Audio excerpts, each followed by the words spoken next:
They were fighting for us to have the right to our opinion, not the right to vote for whoever the white liberals said black people are supposed to vote for.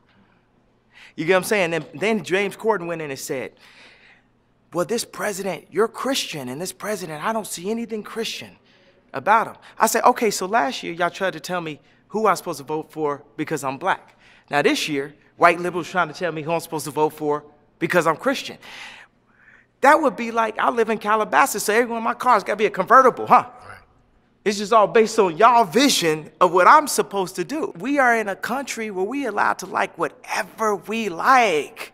7 years in, 6 years in, to the Obama administration, when I was sitting at the Met balls, when I was sitting in front of white people and they thought, I wouldn't thought you would like Trump because of the racism. So you mean to tell me I make every decision based off my color?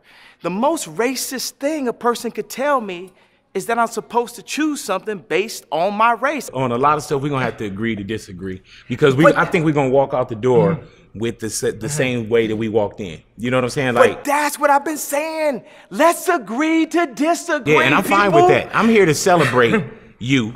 God is showing that you can have your own thoughts, bro.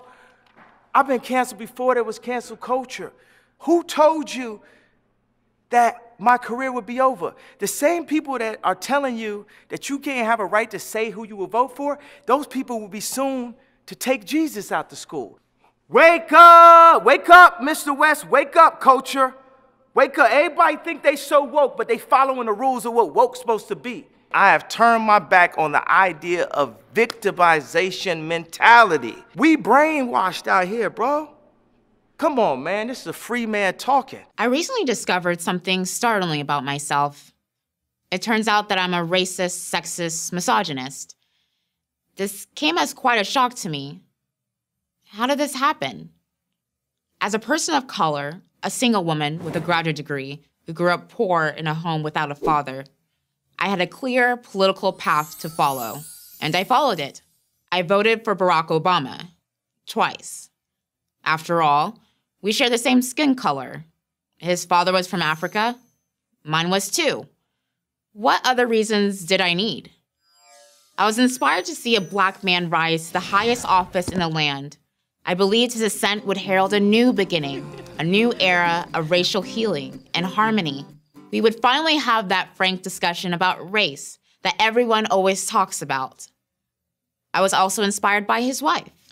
I was thrilled to see such a strong, opinionated black woman take the national stage. But then something happened. Actually, several somethings.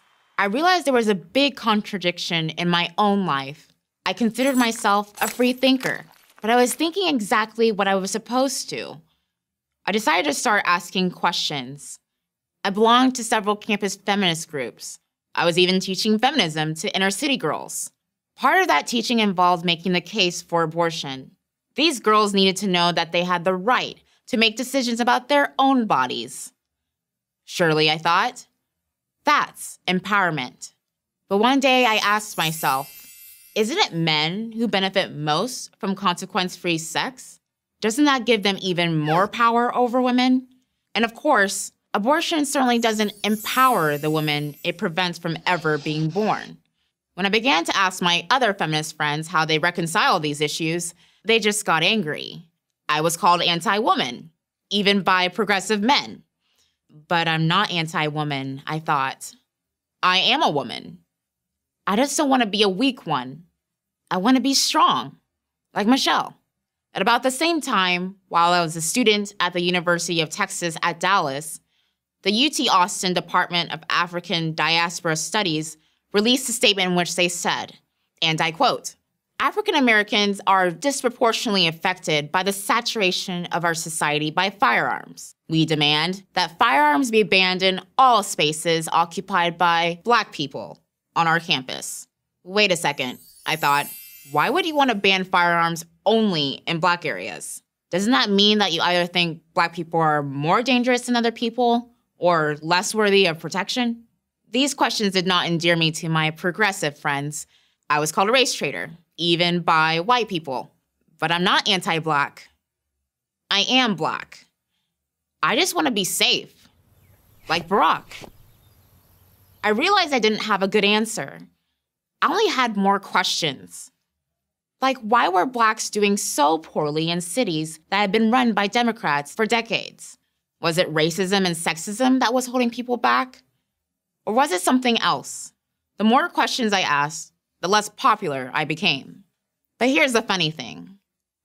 I started to feel better about myself. I decided that the very definition of empowerment required me to take responsibility for my own life.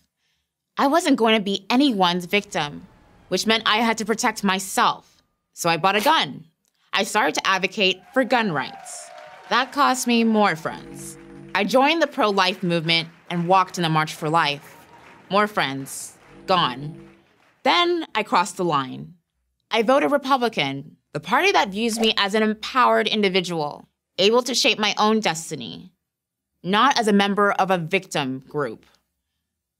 And that's how I became a racist, sexist, misogynist. I'm Antonia Okafor for Prager University.